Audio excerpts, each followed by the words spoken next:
Sports podcast.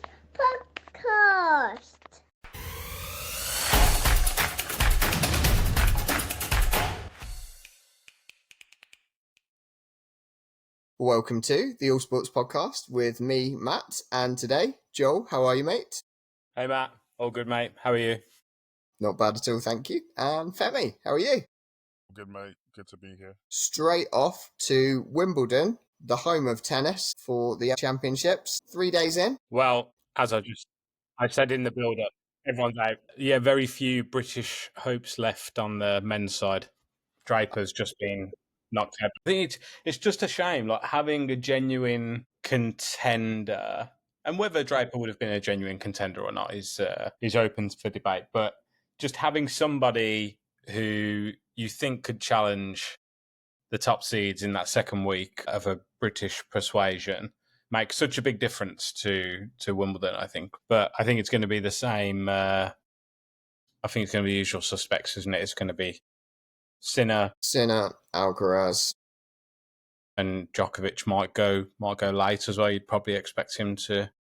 He may do. He was imperious against Dan Evans. It was a bit of a limping performance from Dan Evans. Kind of expected more, especially centre court. He was briefly British number one post Andy Murray. And now obviously that's Jack Draper and he's carrying the flag. And he's done fourth round this year in both the Australian Open and then subsequently the French Open. I had really high hopes for him at Wimbledon, especially, what was it, semi-final or quarter-final last year at the US Open.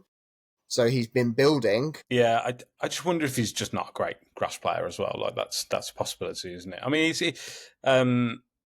he's had some like breakout performances in the slams over the past 18 months. So it would have been nice if he kind of brought that to Wimbledon as well. But yeah, he's ran into Cilic, who's a tough opponent at Wimbledon. Like how big is he? 6'7", 6'8", isn't he? He's big. Yeah, he is big. It's just the size of the serve, consistently serving in the 130s on the first and second serve. But also, born grass court player. Only lost in the final to Federer. I think it was in 2017 he was in the final to Federer. Has won a Grand Slam before as well. I think that was 2014 US Open. So 11 years ago he won a Grand Slam. And he's still... experience as well, and think he's probably just caught. But Draper, who's still very young, he's only 23, so... Do you think he looked nervous? Yes. Yeah, I think tense. He probably put a bit too much pressure on himself. And, being a British tennis player, that you've got to manage that at Wimbledon because it can easily get the better of you. It did get the better of Murray a couple of times, and he was outlandishly good. So, yeah, you have to really work on the mental side of your game. Yeah, agreed. It can get tough as well with those conditions. You did expect a lot more from him. I think in the previous round he had those conversations about him being deserving of the place. Like he can't just think about other players. He's got to focus. So I can't speak too much to him licking past his opponent. With Cilic, he's a tough player, like you rightly said. Like he lost the final to Federer, but I remember he was actually injured in that match. So he had a really good run, going up to that final, and of course he's won.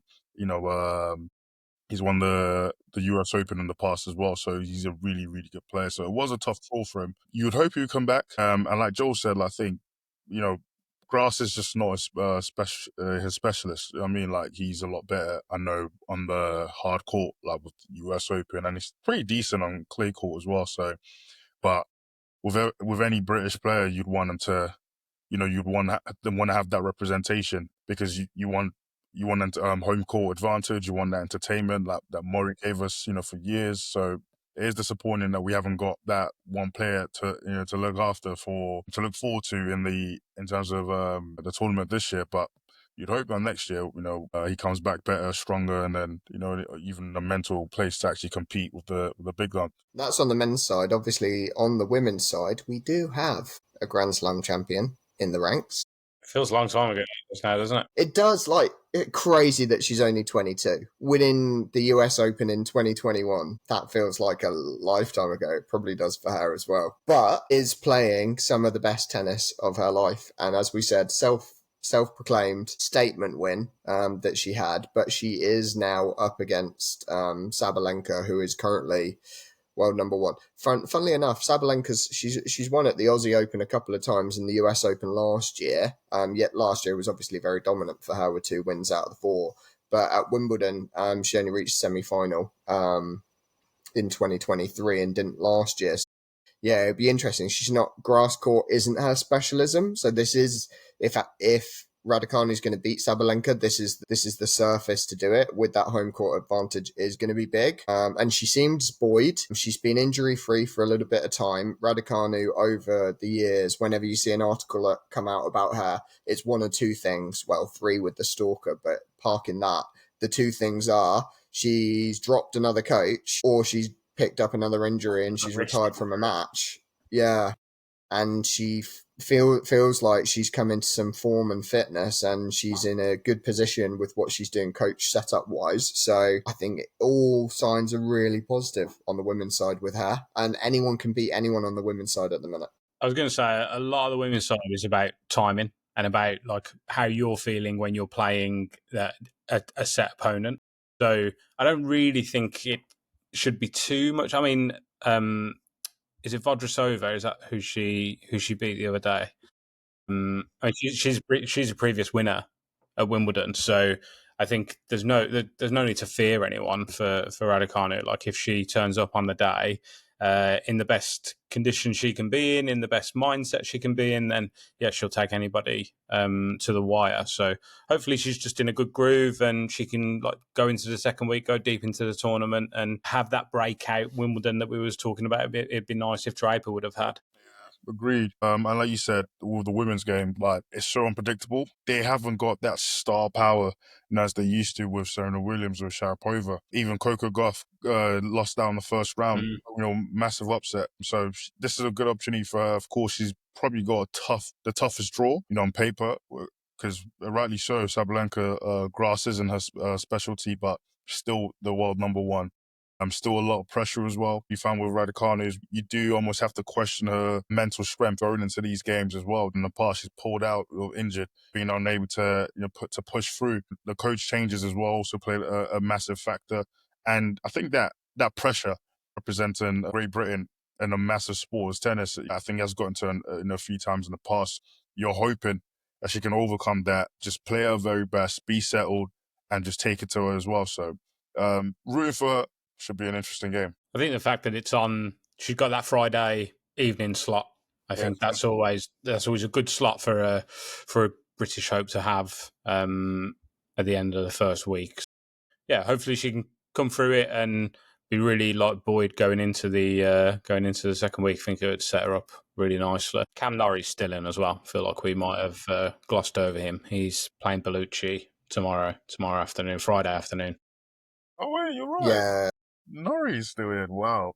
Yeah, that should be interesting. Alcaraz is on the court too. But... Yeah, I was going to say just before Raducanu tomorrow is Alcaraz. He's obviously going for his 3rd Wimbledon, which is insane. Boris Becker is world renowned for his Wimbledon tennis tournaments, and for at 22-23 for Alcaraz to be leveling Boris Becker is just insane that he's at that level at this early stage in his career. He's really achieving some things right now. Who was it that had the record serve the other day?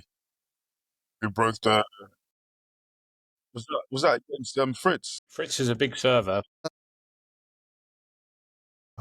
53 miles an hour, wasn't it? Yeah. And the funny thing about he lost the point. Yeah, I saw that. I was like, what's the point? Petchi Pericard. Pericard. Yeah, it was, yeah. Yeah, Pericard, yeah. So he lost the point. To have a massive record as that, to lose the point that was jokes. Lost the point to Fritz, so yeah. It wasn't it wasn't an aggressive return from Fritz. It was just a slice down the line. You can what else can you do? What it's like though. You're the player that hits that serve and then it comes back over the net and you're a bit like, oh, that serve was amazing. How fast was that serve? All those things that are like going through your mind that you probably just forget about the point. It's like, okay, I've done that. I can't do anything else. Honestly, players like him, like they have that it's almost like it's like a superpower, that special weapon when it comes to a massive serve. Isner was really known for it. John Isner, the big, mighty Isner, like his serves were ridiculous. Like the opponents, you see their hands shaking literally when they return them. I remember one game with Federer, like he must have served and Federer's hands was literally shaking and you're just returning. So like it's always interesting seeing these sort of players come along. It's like they have the serve but never much to their game to back it up or do anything special. I love watching big serves. I think it's a really exciting part of tennis. Watching a big server. I used to love watching Andy Roddick. Like he was. I think he got to a couple of finals. Don't know if he ever won Wimbledon, but yeah, I used to love watching him play. But he was one of those players that if the serve wasn't there, then yeah, he struggled. Tough to watch. Yeah, the taller players like the serves will always be. Isner was like 6'3", 6'4". Yeah, it's just the angle. It's just the angle they come down. Angle they come down at makes them really difficult as well. If they kick a serve out wide, it's just so difficult to return and reach. Not just the speed. If they then couple it with the speed as well, like Isner had, then it's a phenomenal weapon. Yeah, Roddick did. He won at home in the US Open in 2003. That was kind of his real strength was 2003, 2004, because he did Wimbledon final in 2004 and 5 and Aussie Open, I think just semi-final in 2003, but that's where he was really strong around that time. Yeah, that was, I mean, obviously looking at it through nostalgic glasses, but I feel like that was a real top era for tennis because you had players like Roddick, but Federer was kind of coming through at that point. Henman was still around, so a lot of big British interest, and Leighton Hewitt from an Aussie perspective and things like that. Yeah, it actually, people sleep on it a little bit, but Roger Federer, it's not just his beautiful ground strokes. His fastest serve was actually 143 miles an hour. He had an epic and accurate serve. Really serving first serves at around the 130 mark, 135. But his ability to hit second serves right in the corners, like he was never safe on his second serves either. That was one of the things that always caught my eye with Federer. I feel like it's a bit of an obituary because he's not playing anymore. Oh yeah, it kind of feels like that a little bit, doesn't it? Yeah, the second, or should I say third tennis GOAT in Federer. Eh? You know, so just adjust my earpiece there. Say that again. What did you say? The third tennis GOAT. I think, did you say it so quietly because you don't believe it? I mean, second or third. Look, I understand. It will always be the great debate because Djokovic has won the most amount of titles. And he's beaten Federer in multiple finals. Nadal, at the latter half of Federer's career. Also, if you look at who Federer did beat in his early Grand Slam finals wins, they weren't the big names of the sport, like what Nadal and Djokovic did. They had arguably more competition in Grand Slams. Obviously, Nadal was dominant on one particular surface, but he also backed it up on the others too with multiple wins. And then, Djokovic has won the most. So, yeah, it's there are three very different perspectives. Federer was kind of first as well, and there's a lot to say for that. And also his style, we talk about how beautiful his ground strokes are. Yeah. I think, he reinvented it a little bit in terms of his longevity and how to be consistent in slams the way that he was. And I think Nadal and Djokovic, that drove them forwards, and Murray came a bit later for him, but I think he eventually reached that level as well. But I would say that Federer was kind of the blueprint for that era. Yeah, for sure. I agree with that. Whether he's the most successful or not is... I realise. Yeah, I mean, Djokovic was the most successful. The facts are he's won the most... He's got the most slams. Won the most Grand Slams. But Andy Murray... He was 5 Australian Open finals that he lost consecutively. Obviously won Wimbledon twice and won the US Open. Also lost in the French Open. To have been in the finals on all surfaces, there's a lot to be said for that as well. But specifically the Australian Open is just brutal to be to five finals and lose all of them. Who did he lose those to? Djokovic. Mainly Djokovic. I would say, yeah. Yeah, I think mainly Djokovic and maybe one Federer. Let me just fact check that if I can. I mean, do you think making those finals is enough to have a statue at Wimbledon? He's Britain's greatest ever tennis player, currently. Statue's a bit much. Well, no, you asked me, and that's what I'm telling you. He's the greatest ever British tennis player. He won Olympic gold in the home Olympics, and he won Wimbledon on a couple of occasions. I mean, so is he getting one? What else are you going to put a statue up for a British tennis player for, aside from those things? I mean, I don't see Roland Garros putting, the greatest French player, a statue of the greatest French player in front of clay court. Maybe the greatest French player didn't win it twice, nor did they win a home Olympics. Yeah, but I mean, give him the MBE, give him something else. No, Wimbledon. Sir Andy Murray, just have a little bit of respect here. Cut this out. Give it an MBE. Give it an MBE. Got one. Exactly. What, you annoyed? I was right. Andy Murray lost to Federer in 2010, and then all the rest were to Djokovic. I mean, not terrible. Not terrible opponents. Well, that's the thing about Murray, and you have to judge him through that lens, and his career through that lens is that he was constantly up against three of the greatest players of all time. So to have the slams that he does, and also to get to those finals, he's had to do a lot of work to have the record that he has. I can't take anything away from his contributions to both men's, women's, and British tennis. For sure. Okay, you're backtracking now, are you? Or no, I mean... take down the statue. The statue where he draws the line. Yeah, is that why you were queuing up at Wimbledon to petition at the statue? He's a great player, but a statue at Wimbledon should go to the greatest Wimbledon player, and that's Roger Federer, not Andy Murray, who's won two. If that's the case, every country might as well start giving the greatest players from their country a statue. It just don't make sense, in my opinion. But the thing is, just going to leave these massive pauses of disbelief in. Let's unpack it a little bit. So because any country broadly agreed that the four greatest tennis players of all time all played in the same era, which is the last 20 years, which is Djokovic, Nadal, Federer, and Murray. Yeah, yes. Maybe Murray is... I mean, maybe there's a gap. Maybe there's a gap until Murray, and then there's some other greats who kind of fill that gap in a little bit. Yeah. But let's just focus on those four because that supports my point, which is going to be that Federer's Swiss, they don't have a slam. Yeah, Djokovic is Serbian, they don't have a slam. Nadal's Spanish, they don't have a slam. It's not the same.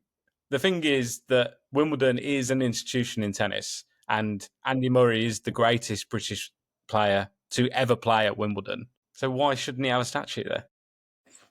A statue is too much. That's just what I'm saying. Okay, everyone that won a gold medal at the Olympics in Britain got a gold post box. It's a small elevation to have a statue. Small elevation. A statue is not a small elevation. But the only other one close is Fred Perry, and he also has a statue at Wimbledon. You've got to have modern greats and greats from the past as well. And I think Murray fits the bill to be commemorated as a modern great at Wimbledon. You can do that in other ways. That's what I was saying. Okay, is that agree to disagree? Is it, Femi? I think that was a really concise and well-made rebuttal, Joel. I think it was met with closed ears, unfortunately. Oh, you better not be queuing. Hey, look, you're in trouble. If you're queuing up at Wimbledon next week, Femi, you're going to be in trouble. That has nothing to do with wanting to watch, to enjoy the tennis. I can enjoy the tennis and still think it's a bit much, given the statue, that's all. Bit much. What do you mean by a bit much? Yeah.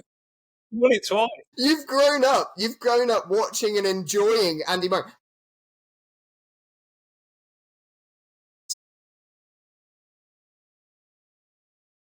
Hey, Andy Murray has revived tennis. He's revived it in Britain.